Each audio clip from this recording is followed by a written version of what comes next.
Hai guys, diskriminasi berdasarkan gender masih terjadi pada seluruh aspek kehidupan di seluruh dunia loh. Faktanya, meski ada kemajuan yang cukup pesat dalam kesetaraan gender, wanita dan anak perempuan adalah orang yang menanggung beban paling berat akibat ketidaksetaraan gender. Contohnya nih, beberapa wanita yang sudah menikah, mereka akan menjadi ibu rumah tangga dan mengurus anak di rumah. Siapa namanya Bang? Saya dengan Arul, Kak. Kalau begitu saya ingin menanyakan suatu hal mengenai diskriminasi gender. Nah, menurut Abang apa sih itu diskriminasi gender? Menurut saya sih itu perihal perubahan sikap dan perilaku ya, yang faktornya itu dari ras, agama, dan gender itu sendiri. Kalau begitu apa sih contohnya itu menurut Abang itu gimana? Contohnya itu mungkin ada kaitannya ya dengan kekeluargaan, karena kan wanita ini sebagai ibu rumah tangga ya, dan mengurus anak ya, mungkin dia ada pekerjaan atau hal lain lah. Itulah perbedaannya tadi ya. Berarti seorang ibu yang memang diwajibkan untuk bekerja di rumah sebagai ibu rumah tangga oleh suaminya ketika dia sudah menikah, begitu ya Bang ya? Permisi Kak, maaf boleh mengganggu waktu Kakak sebentar? Boleh, Maaf sebelumnya, dengan Kakak siapa? saya Sabrina. Baik Kak Sabrina, di sini Kak saya mau bertanya beberapa pertanyaan gitu ya Kak mengenai diskriminasi gender. Tapi sebelum itu saya jelaskan dulu ya Kak. Jadi setahu saya diskriminasi gender itu adalah perlakuan yang tidak adil atau perbedaan sikap yang biasanya dikarenakan faktor ras, suku, agama maupun faktor gender itu sendiri. Jadi Kak, saya mau nanya nih sama Kakak. Menurut Kakak, gimana sih pandangan Kakak tentang perempuan yang bekerja di rumah atau sebagai ibu rumah tangga, tetapi dia juga bekerja di luar rumah gitu Kak? Gimana menurut pendapat Kakak? Jika dia sudah menjadi ibu rumah tangga tetapi juga tetap bekerja, ada beberapa faktor yang memperbolehkan dia untuk tetap bekerja gitu, menjadi wanita karir. Yang pertama itu jika dia diizinkan dulu oleh suaminya sendiri gitu, tidak ada paksaan atau keputusan sendiri gitu.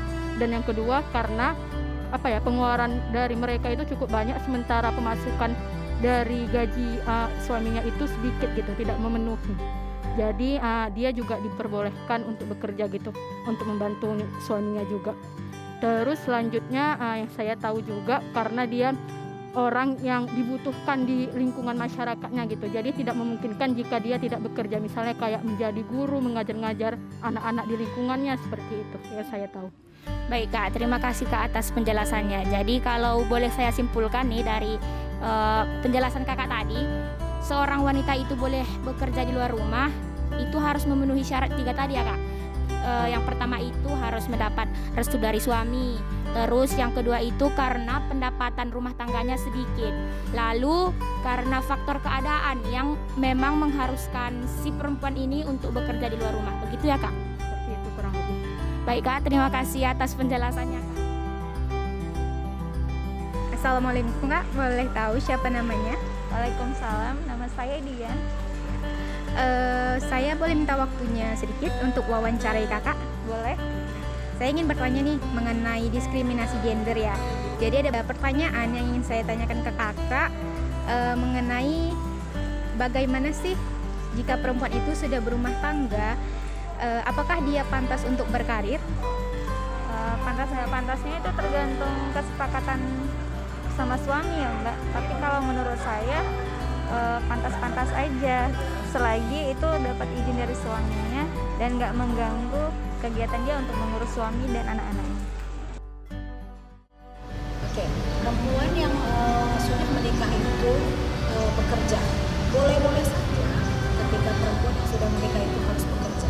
Apalagi kita lihat di zaman sekarang ini, wanita yang sudah berumah tangga itu pada umumnya bekerja.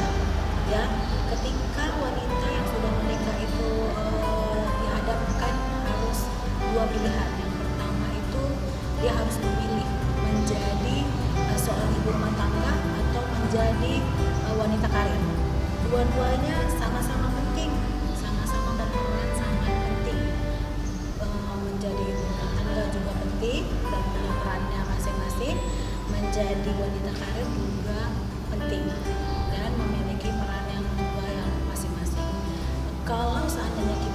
sudah berumah tangga, ya sudah menikah, bagi perempuan itu bekerja itu harus mendapatkan izin. Bagi perempuan yang sudah menikah, minta izinlah kepada suami. Apabila diizinkan, barulah kita boleh bekerja. Tapi kalau kita tidak diizinkan, sebaiknya jangan bekerja, ya.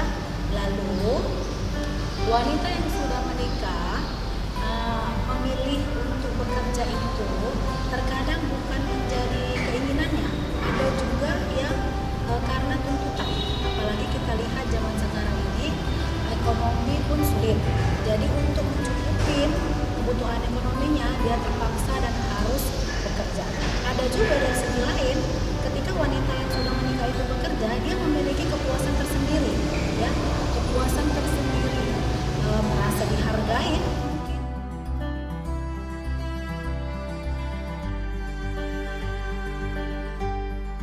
Nama saya Muhammad Ranto Daulay, alamat saya Jalan Gelugur Rimbun, status sudah menikah. Pekerjaan sebagai wirausaha. Pertanyaannya adalah, menurut Bapak, apa sih pendapat Bapak kenapa laki-laki itu harus dituntut untuk selalu kuat? Ya, menurut saya laki-laki itu ya memang harus kuat karena dia ada sebagai pemimpin untuk dirinya dan juga orang-orang yang di bawahnya, terutama kelak dia sudah menikah. Baik Bapak, terima kasih atas waktunya. Begini saja ya Pak, saya sangat terima kasih atas waktu Bapak. Saya akhiri ya Pak. Assalamualaikum warahmatullahi wabarakatuh. Laki-laki dituntut harus kuat, ya harus dituntut kuat gitu. Karena seorang laki-laki itu kan diciptakan dari tulang punggung, ya, menjadi tulang punggung gitu. Bukan menjadi tulang rusuk, tapi menjadi tulang punggung. Oleh karena itu dia harus kuat. Kalau kita lihat contohnya seperti ini, seorang suami punya ibu, punya anak perempuan, dan bahkan dia mungkin punya saudara perempuan.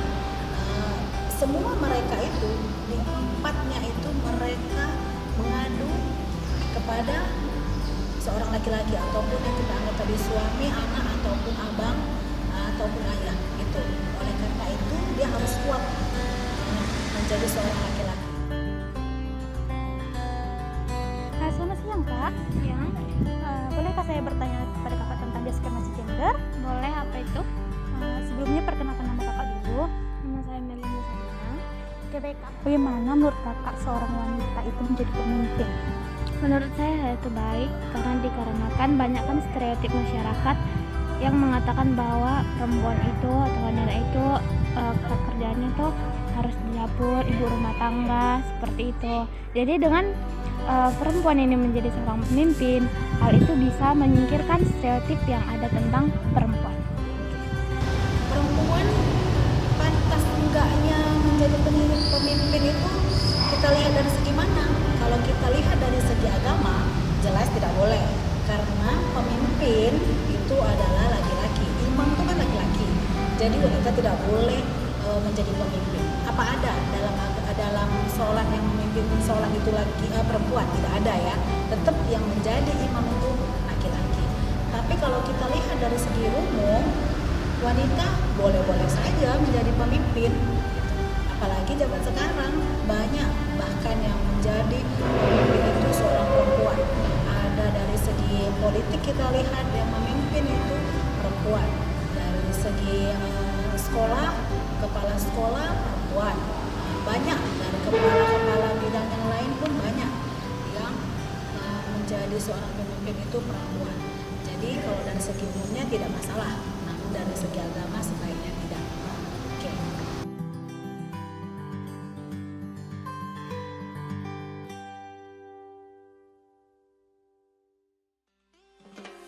Saya Jajang Aisyah Nugraha, NIM 0801202355. Saya Suro Rahmadona Tumanggor dengan NIM 0801201191.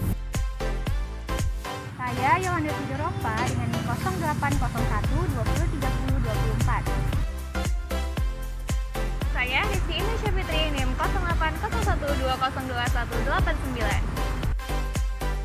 Saya Marian Sinaga NIM 0801201106.